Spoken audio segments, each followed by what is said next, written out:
Assalamualaikum warahmatullahi wabarakatuh. Teman-teman, berjumpa lagi di Status Muslim Channel. Kali ini kita akan membahas sebuah kisah, di mana kisah ini diceritakan oleh Nabi kita Muhammad Shallallahu Alaihi Wasallam. Kisah tentang seorang anak yang bernama Juraij dan doa jelek ibunya. Ini adalah kisah menarik yang bisa diambil pelajarannya akan dahsyatnya doa jelek seorang ibu pada anaknya, yaitu pada kisah Juraij. Kita pasti sudah sering mendengar ucapan itu adalah doa. Apalagi yang mengucapkan adalah seorang ibu, sudah pasti mustazab. Maka tentu kita sebagai anak sudah seharusnya memuliakan orang tuanya. Jangan sampai dia membuat orang tuanya marah, sehingga keluar kata atau doa jelek yang bisa mencelakakan dirinya sendiri. Seperti di kisah ini, dari Abu Hurairah radhiyallahu anhu, ia berkata, Rasulullah Shallallahu Alaihi Wasallam bersabda, tidak ada bayi yang dapat berbicara dalam buayan kecuali Isa bin Maryam dan bayi di masa Juraij. Lalu ada yang bertanya, wahai Rasulullah, siapakah Juraij? Beliau lalu bersabda, Juraij adalah seorang rahib yang berdiam diri di rumah peribadatannya yang terletak di dataran tinggi gunung. Di sana terdapat seorang penggembala yang menggembalakan sapinya di lereng gunung dekat tempat peribadatannya Juraij. Dan ada seorang wanita dari suatu desa yang sering menemui penggembala itu untuk berbuat mesum di sana. Suatu ketika, datanglah ibu Juraij dan memanggil anaknya, Juraij. Ketika itu ia sedang melaksanakan sholat sunnah. Wahai Juraij, kata ibunya. Juraij lalu bertanya dalam hati, apakah aku harus memenuhi panggilan ibuku atau meneruskan sholatku? Tampaknya dia mengutamakan sholatnya. Ibunya lalu memanggil untuk yang kedua kalinya. Juraij kembali bertanya di dalam hati, ibuku atau sholatku? Tampaknya dia mengutamakan sholatnya. Ibunya memanggil untuk kali ketiga. Juraij bertanya lagi dalam hatinya, ibuku atau sholatku? Tampaknya dia tetap mengutamakan sholatnya. Ketika Juraij tidak menjawab panggilannya, ibunya berkata, semoga Allah tidak mewafatkanmu wahai Juraij, sampai wajahmu dipertontonkan di depan para pelacur. Lalu ibunya pun pergi meninggalkannya. Suatu ketika wanita yang sering bertemu penggembala tadi, ia dibawa menghadap raja dalam keadaan telah melahirkan seorang anak. Raja itu bertanya kepada wanita tersebut, hasil dari hubungan dengan siapa anak ini? Dari Juraij, jawab wanita itu. Raja lalu bertanya lagi, apakah dia yang tinggal di tempat peribadatan itu? Benar, jawab wanita itu. Kemudian raja berkata, hancurkan rumah peribadatannya dan bawa dia kemari.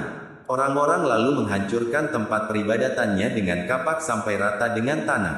Kemudian mereka mengikat tangannya dengan tali. Lalu mereka membawa Juraij menghadap raja. Di tengah perjalanan Juraij dipandang di hadapan para pelacur. Ketika melihat itu Juraij tersenyum dan para pelacur tersebut melihat Juraij yang berada di antara manusia. Raja lalu bertanya padanya, siapa ini yang dilindungi? Juraij balik bertanya, siapa yang kamu maksud? Raja berkata, dia wanita tadi berkata bahwa anaknya adalah hasil hubunganmu. Juraij bertanya, apakah kamu berkata begitu? Benar, jawab wanita itu. Juraij lalu bertanya, di mana bayi itu? Orang-orang lalu menjawab, itu di pangkuan ibunya.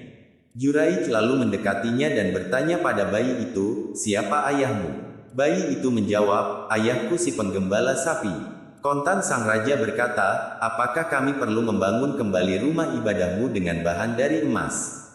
Juraij menjawab, tidak perlu. Ataukah dari perak? Lanjut sang raja. Jangan, jawab Juraij. Lalu dari apa kami akan membangun rumah ibadahmu? Tanya sang raja. Juraij menjawab, bangunlah seperti sedia kala. Raja lalu bertanya, mengapa kamu tersenyum? Juraij menjawab, saya tertawa karena suatu hal yang telah saya ketahui, yaitu terkabulnya doa ibuku terhadap diriku sendiri. Kemudian Juraij pun memberitahukan hal itu kepada mereka. Demikianlah kisah Juraij dan doa jelek ibunya. Adapun pelajaran dari kisah Juraij ini adalah, satu, hadits ini menunjukkan keutamaan orang berilmu dibandingkan ahli ibadah. Seandainya Juraij seorang alim yang berilmu, maka tentu ia akan lebih memilih untuk menjawab panggilan ibunya daripada melanjutkan sholat. Dua, seorang anak harus berhati-hati terhadap kemarahan orang tuanya. Karena jika ia sampai membuat orang tua marah dan orang tua mendoakan jelek, maka itu adalah hal yang mudah diijabahi. Lihat kisah Juraij di atas, ia tahu akan hal itu, sehingga membuatnya tersenyum.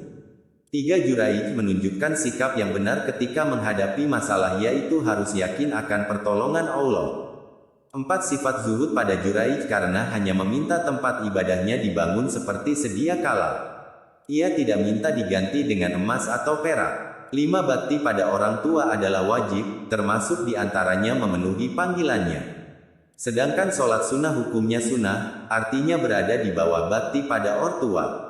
6. Doa ibu Juraij tidak berlebihan, yaitu tidak sampai mendoakan Juraij terjerumus dalam perbuatan keji, zina.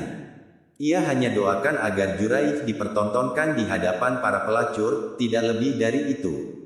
7. Tawakal dan keyakinan yang tinggi pada Allah akan membuat seseorang keluar dari musibah. Baik teman-teman, semoga video ini bisa bermanfaat. Terima kasih sudah menonton, sampai jumpa lagi di video-video selanjutnya. Assalamualaikum warahmatullahi wabarakatuh.